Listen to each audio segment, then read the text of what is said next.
Hey new nurse friends, it's Nikita Lene. In today's quick chat, we're going to talk about communicating with doctors.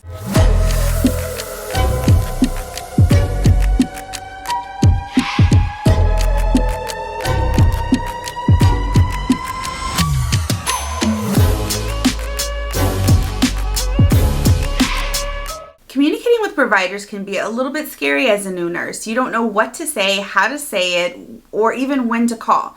So today we're going to go over some really quick tips and tricks of how to simplify communication with providers. So we're going to start off by talking about SBAR. Now, by now, most of you guys have probably already learned about SBAR in nursing school and maybe even practiced it a couple times. So let's break that down really quick to see what that would look like as a new nurse. So the S in SBAR stands for situation. This is a quick overview of who you are, who the patient is, and a brief synopsis of what's going on. So you want to always introduce yourself. Hi, this is Nikita. I'm calling from the insert hospital here in your unit. Now, sometimes providers will cover for multiple hospitals, so you always want to make it clear which hospital you're calling from if your providers cover for multiple hospitals. And you also want to make it clear which unit you're working on. I can't tell you how many times I have heard of providers who just automatically start rambling on about a different patient, and you're like, oh no, that's room 1 on med surg. I'm talking about room 1 on the ICU, right? So clarify the hospital, the unit is very important. You also want to give the person's name here. This is Nikita calling from blah blah blah regional hospital.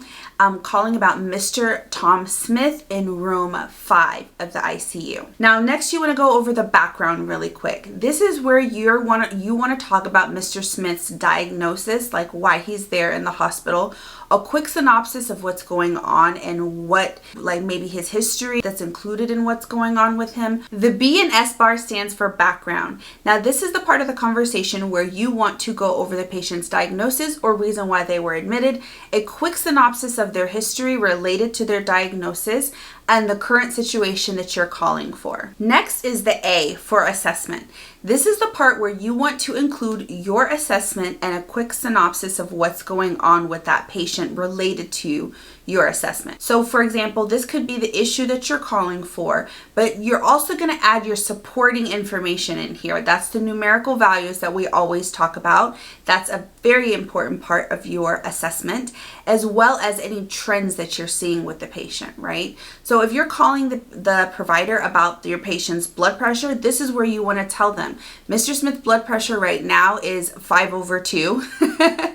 And then tell what his normal blood pressures are and what his trends have been. So the provider has a clear-cut understanding of what the blood pressure normally is and what the trends have been over time, so they know how to fix it. Additionally, if Mr. Smith, your patient, he already takes medications or has already had any supporting lab work or any type of diagnostic imaging, anything done that's going to support what's going on, this is where you want to add it in there as well. You can add the results of that, or you can say, we've already done a CT of this patient's head, but the results haven't come back yet. Little things like that are going to let the provider know this is what we've already done and it's not working. So it's time for us to look for another solution to this problem. Sometimes if you don't let them know that, if they don't have the patient's information pulled up in front of you, they may suggest something that you've already done that's currently not helping.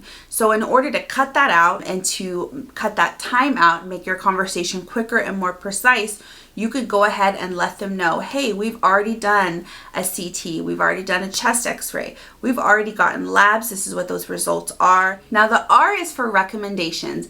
This is the point where you are ready to ask the provider for an order. Now, if you already have a recommendation lined up because maybe it's something that the patient already uses at home for whatever their chronic issue is, you can add that there, or you can add requests that you are making on the patient's behalf, advocating for the patient. But during this is kind of the brunt of the problem solving in this conversation, because you are going back and forth with the provider, kind of trying to figure out what plan you guys are making together. And then after recommendations is a part that I call the wrap up and repeat back. Now, this is the point where you're wrapping the conversation up. You want to repeat the orders back that the provider gave you. And this can happen whether you're doing a face-to-face or you're getting a order over the phone. Either way, you want to make sure that you are reading orders back to the provider to make sure that you got them right. The dose, the route, the time, all of the details about that order need to be clarified and repeated back. And then last but not least, you want to wrap the conversation up by thanking that provider for their time and letting them know that you will contact them again if there are any further issues. Thanks for joining me for another quick chat, you guys. I look forward to talking to you guys in the next one.